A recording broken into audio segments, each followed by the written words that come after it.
Just about every gamer knows about Sonic the Hedgehog, Sega's speedy blue blur that served as an answer to Nintendo's Mario back in 1991. Now, over the following 20 years, Sega has updated its mascot for every new generation of hardware, providing fresh enemies and revised environments, and bridging the gap between the character's 2D origins and the 3D worlds of modern games. The original creators of the game Sonic team have usually been in full creative control, prodding their progeny forward with little tweaks here and a few graphical flourishes there, a gradual evolution.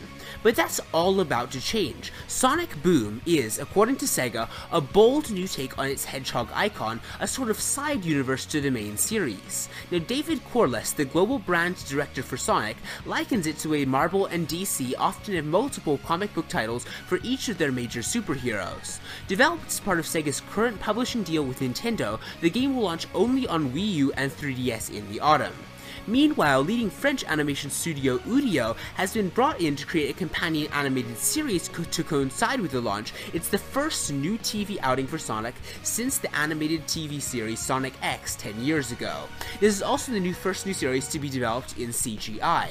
At the heart of it all, though, is a co-op action adventure allowing two players to team up and take on Sonic's arch-enemy Dr. Eggman and his hordes of metallic minions. Early teaser trailers hint that a major new enemy is being added, although Sega is of course remaining silent for now. What we do know is that there are four familiar heroes to choose from, Sonic naturally and his friends Knuckles, Tails, and Amy, each with their own specific moves and abilities. What immediately spikes fans is the pretty radical redesign of these familiar platforming icons. Sonic now has a scarf and athletic tape wrapped around his wrists, like a boxer. Also, he has completely blue arms now that were sort of flesh colored before, but now they're actually all blue.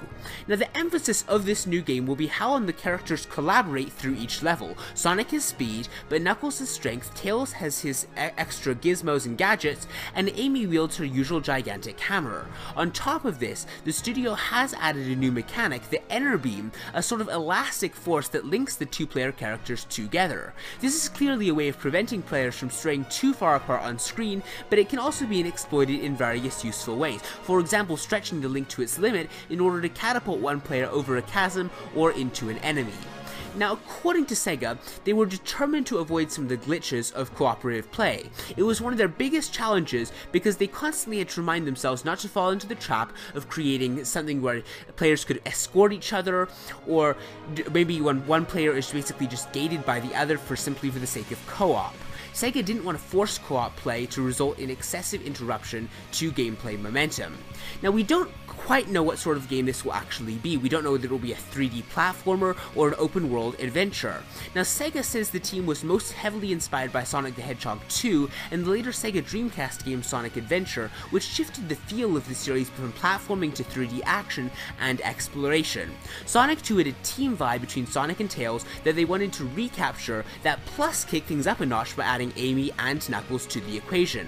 In Sonic Adventure, the game structure offered exploration and discovery that opened up more as the player progressed. They believed that this is a great approach, and they've modeled Sonic Boom after it.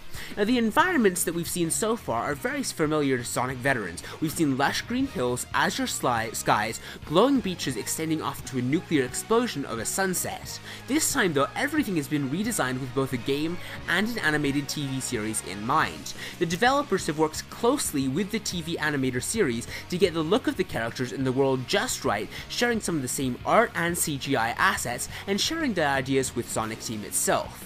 Now, Sonic Boom looks very interesting, and basically the result is that both the game and the TV series take ideas and inspiration for each other.